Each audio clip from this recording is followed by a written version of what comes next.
देखिए, एक सर्कल बनाएंगे सबसे पहले पेपर में, एक बाहरी पॉइंट लेंगे, नाम रख देंगे P, दो टेंजेंट बनाएंगे, पॉइंट ऑफ कांटेक्ट को बोलेंगे A, इधर वाले को B, सर्कल का सेंटर बनाएंगे। और आप जानते हो radius is always perpendicular to tangent, radius is always perpendicular to, तो यहां पर आप रेडियस मार्क करेंगे, सेंटर मार्क करेंगे, नाम देंगे O, और सबसे पहले थ्योरम स्टार्ट होगी और एक शब्द लिखा जाएगा टू प्रूव। क्या प्रूफ करना है? इस हमें थ्योरम 10.2 में ये प्रूफ करना है कि दोनों टेंजेंट की लंबाई बराबर है। पहले टेंजेंट की लंबाई है PA और दूसरे की PB, तो मुझे शो करना है PA PB बराबर है। फिर मैं लिखूंगा कंस्ट्रक्शन। क्या कंस्ट्रक्ट करना है? आपको बस P को और O को ज्वाइन करना है।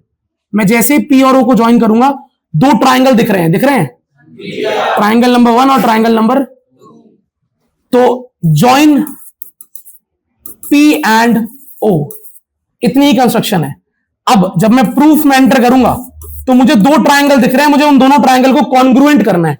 दो ट्राइंगल आपको दिख रहे हैं तो नाम बताओ। PAO दिख रहा है, PAO, इसे हम बोलते हैं इस चैप्टर में ऊपर वाला ट्राइंगल, और नीचे वाला ट्राइंगल है PBO, इसे बोलते हैं नीचे वाला ट्राइंगल।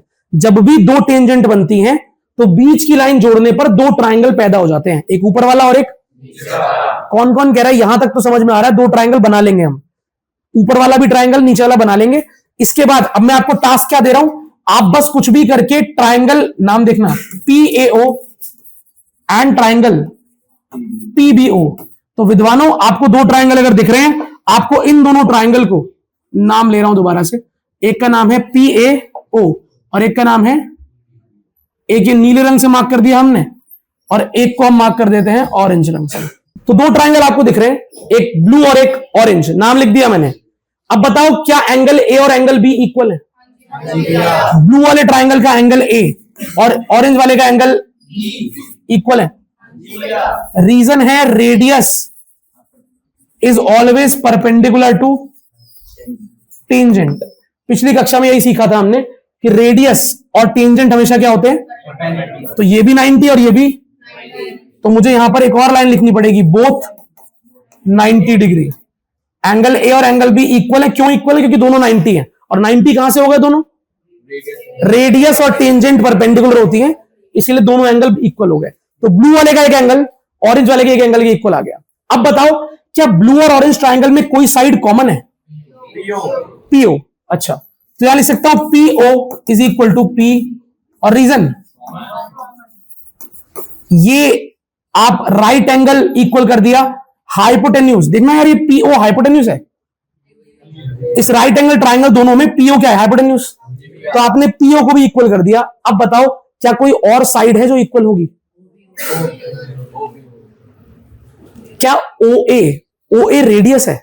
क्या OA सर्कल का रेडियस है? और OB भी सर्कल का? तो रेडियस तो सर्कल के इक्वल ही होता है।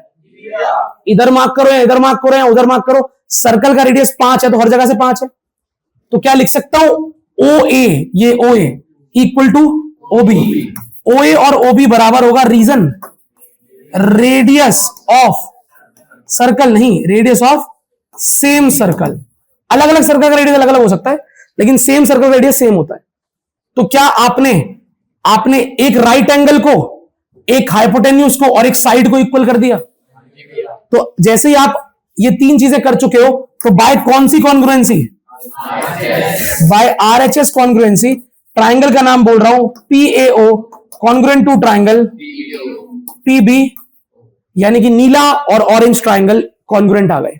अब जब भी दो ट्राइंगल कॉन्ग्रुएंट होते हैं, उनकी सारी साइड्स क्या होती हैं? और सारे एंगल भी। तो उसके लिए मुझे एक लाइन लिखनी पड़ती है बाय CPCT, क्योंकि दोनों ट्राइंगल कॉन्ग्रुएंट है। तो CPCT के माध्यम से क्या PA नीले ट्राइंगल में, ब्लू ट्राइंगल में है, और PB ऑरेंज में, क्योंकि ट्राइंगल कॉन्ग्रुएंट है इसलिए PA, इधर देखना, PA इक्वल टू PB।